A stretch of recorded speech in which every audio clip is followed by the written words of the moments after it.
In my reaction video to the previous Final Fantasy VII Remake trailer, I noted how in the original game, Sephiroth breaks Jenova out of its confinement in the Shinra building, and several viewers in the comments took issue with that phrase. It was even claimed that I was simply ignorant of Final Fantasy VII lore if I did not realise that in fact it was Jenova who escaped itself and simply assumed the form of Sephiroth as it did so.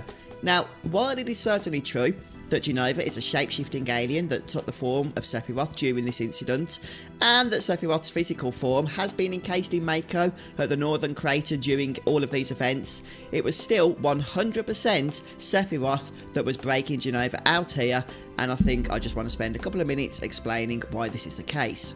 Now, since the upcoming Final Fantasy VII Remake is going to be bringing a whole new generation of FF7 players to the game for the first time, I suppose we should start by giving out spoiler warnings once more. So yeah, we're going into some pretty heavy spoiler territory today.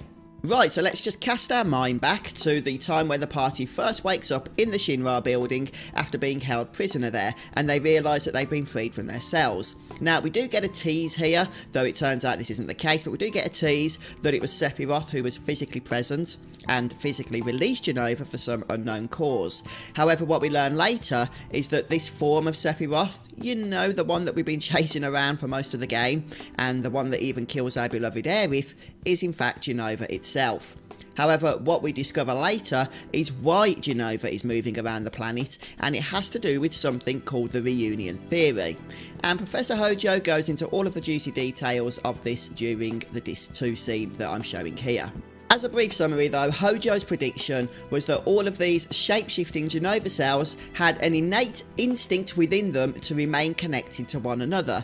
This means that should they ever separate, they would work to rejoin, and to put his theory to the test, he went the Mengele route and began experimenting on various subjects by injecting them with Jenova cells, and he labelled those subjects as Sephiroth clones. You probably heard that phrase a few times as you played through Final Fantasy VII.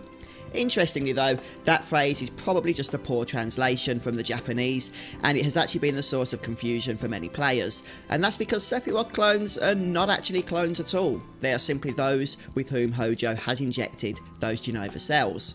And Hojo's prediction was that sometime after being injected with these cells, his subjects would develop a strong innate urge to rejoin, if you like, with the main Jenova mass that was then being held at the Shinra building.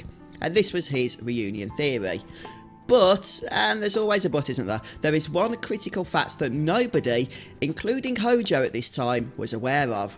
And that fact is that Sephiroth had survived his fall into the Mako reactor at Nibelheim, and for 5 years had been travelling through the livestream before emerging at the Northern Crater, encased in Mako, where his physical form quietly remained. Now, the reason why this fact is important is because Sephiroth was unique. He was unique because he was the only person ever born that already had Jenova cells as a fundamental part of their DNA. And that's because Hojo had already injected his mother while she was still pregnant with him with those cells. And what this means is that Sephiroth had a connection with those Jenova cells that nobody else in terms of the other subjects had, and when you couple this with the fact that he'd been travelling the live stream, he developed an immense amount of power.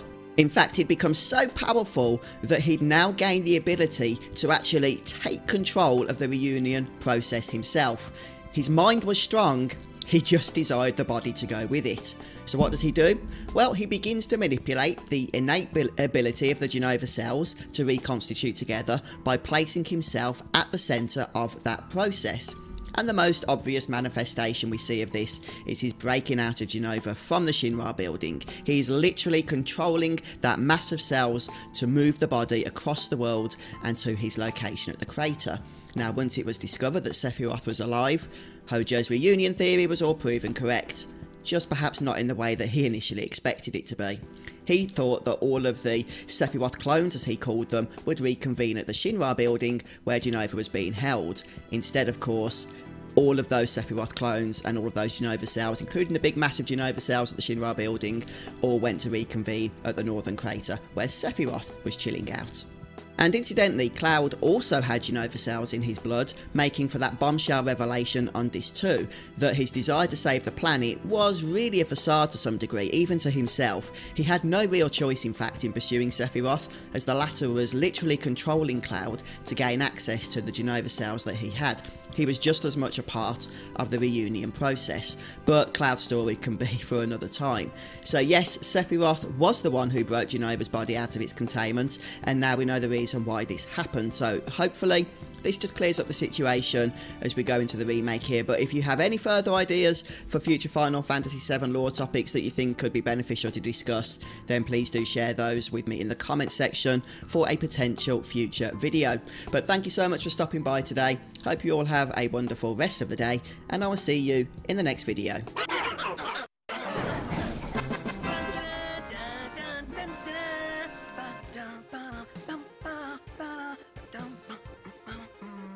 Sounds like you're having fun.